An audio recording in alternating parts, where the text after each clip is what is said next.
Thanks, Anna, for the invite to talk about Progress Domain 3 then.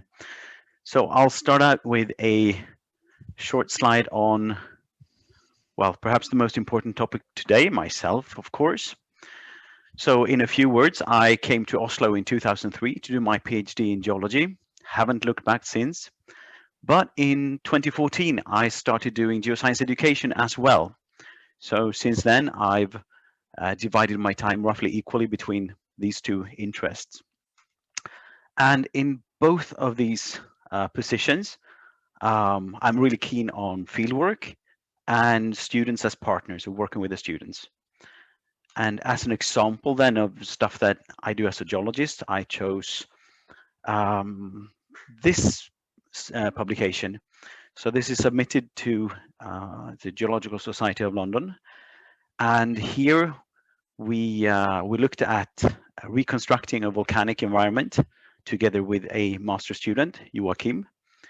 And the reason we did that, or one of the reasons, was that we are working on getting better precision and better constraints on some of the Devonian timescale. And another reason why this is really interesting is because this ties back to Norway and the evolution of the North Sea, and this is the Devonian Orcadian Basin. So the island of Hoy, where we have this volcanism, is right here on the Orkney Islands.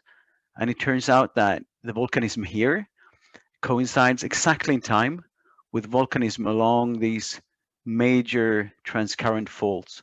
So when it seems that whenever you have movement on the transcurrent faults, you immediately translate that into extension and volcanism within the basin. So we thought that was pretty cool. And since 2017, we've been working on iEarth. And iEarth got SFU status in 2020. And I guess it's reasonable to then ask, what is iEarth? So I found this strip that I think illustrates one way of looking at iEarth. So I'll just go through this strip. I thought it was hilarious. So in the first one, we have a guy who sees a boat, and of course he thinks, I'm saved. This is brilliant. And then we switch to the perspective of the boat, and he goes, land, I'm saved. Fabulous. And then, of course, there's a third perspective here, which is this guy who thinks to himself, food. And of course, this is all about perspective, and that's what I'm getting at here. So one way of looking at iEarth is to say that iEarth is about changing perspectives. And we want to change perspectives on a lot of things. So on content, we want to emphasize a more holistic view of the geosciences and systems view. On teaching, so moving from practices grounded in tradition to practices grounded in science. And we'll talk a bit more about that soon. We want to change perspective on the teachers, on the students, on future employers. So all of these perspective changes make up iEarth. And this is where we deal with these perspective changes. So we have 5 progress domains, PD1, so progress domain 1, 2, 5. And our focus today, or in this short talk, is going to be PD3, so a learning environment for instructors. And this is not going to be long, 20 minutes max, I hope. So now I'm going to focus a bit on PD3, a learning environment for instructors. So I thought I'd start with presenting you with 3 challenges that we face. And the first one I thought could be thought of as how do we face the new problems that we face in the Anthropocene. So what I mean by that, well, I think it was fairly well put by Ross, who said that the 21st century will be defined by earth science issues, climate change, energy, water resources, land use, and others, and many others, we could say. And the one thing that all of these problems have in common is that there are no quick fixes, no easy solutions, no correct answer that we can circle and move on. So these would be the ill-structured problems of the Anthropocene. And of course, we can choose whether or not we want to address these issues, or just keep going as per usual. But I would argue that in a sense, these are also the problems that make earth sciences incredibly relevant for the 21st century.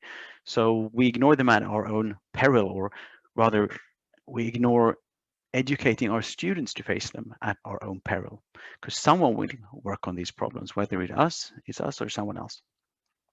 So that's the first challenge. And the second one, I took this one because we had a baseline survey in 2018, 2019, and there we asked the teachers and the students whether or not they thought the programs are coherent and prepare the students for the future. And probably several of you guys have answered, and you will be in this data here. So what do we mean by this? Well, do the study programs, do the courses build on each other? Do they form a whole? Or are they sort of just small pieces that we give to the students, and leave the students to try to figure out how this big puzzle comes together? And here are some answers. Let me see if I can just move that thing there. So, okay, now I can see the screen. That's better. So what I did here is I just show in red positive answers. So yes, I think that the study program is coherent. And in green, no, I don't think it's very coherent, or I'm neutral. And thank you, dear Lord, the majority of the students do feel that there is coherence and that they do get prepared for the future. But look at the relationships here. It's not terribly impressive. A small majority of the students believe that our programs prepare them for the future in a good way. And a small majority feel that there is a good coherence in the study programs. So I would clearly think of this as a challenge. So this comes directly from the answers from the students and staff at the iEarth institutions. Okay, the third challenge. So this is a request, something that comes from the outside.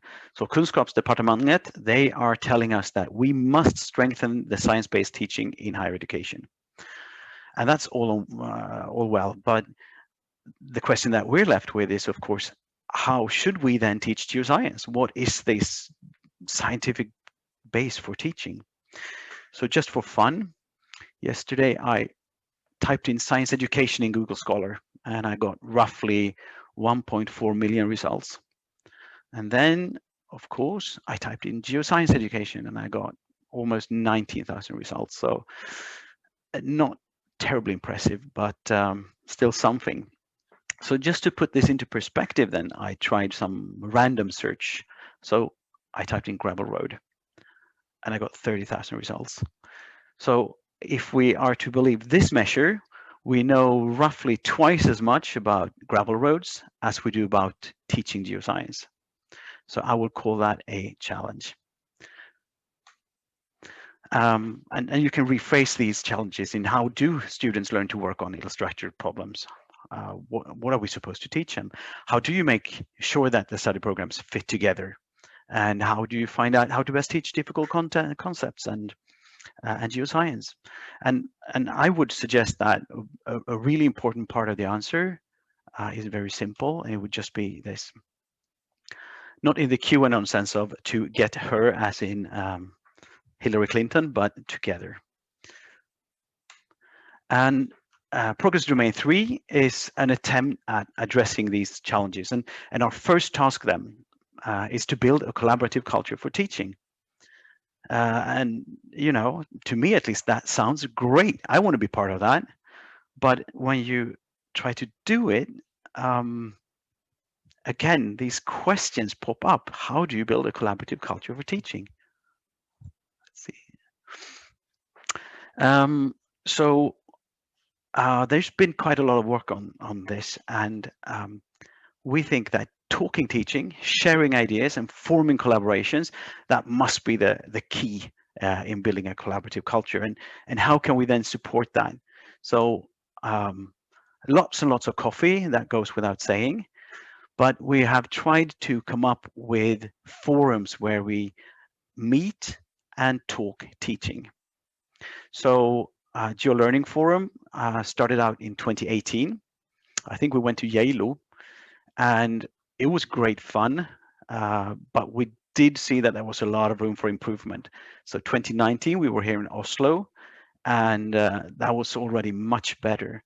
Then this year, we've just had our GeoLearning Forum, and that was also great fun, but this time we had COVID as a challenge. And we can see that for 2021, if we're going to do it digitally, lots of good learning from 2020. We also have the Digital Learning Forum, which is where we are right now, where we try to, again, share ideas and talk teaching. We do some workshops. We have only been as an SFU for a few months, but so far we have had scientific teaching with Deep and Kurt. That was really good. And now we're going to have students as partners. So that's on November 16th. And the invitation is going to go out tomorrow. So I can just do this. So this will hit your emails tomorrow. And please sign up and come and join us.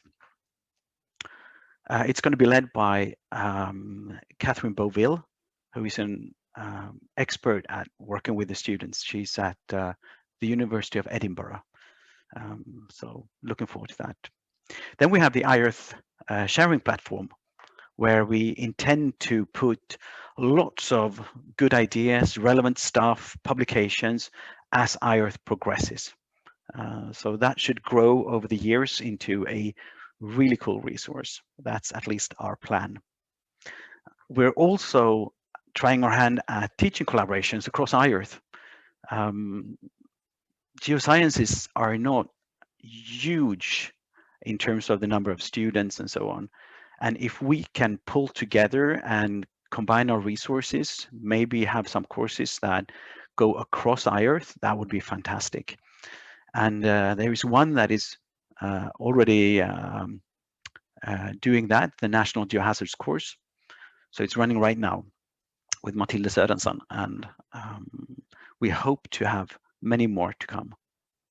And of course, all suggestions are welcome. So we just need to fill up this collaboration space with good ideas and ways to find each other and talk to each other about teaching. Now, the second big part of Progress Domain 3 is to have a scientific approach to teaching science. And the starting point is basically this statement here. So being subject experts doesn't make us experts on teaching our subjects. And I think that's a quite obvious truth. Who hasn't had experience with fantastic professors who are incredibly knowledgeable, great researchers, and who just cannot teach for the life of them? And the good news is that even if we start out as not so good teachers, like myself, there are remedies to be had, because what we learn is that you can learn to teach. So what iEarth is going to do is to research teaching and learning in geoscience, develop a scholarship of teaching and learning activities, so SOTL for short.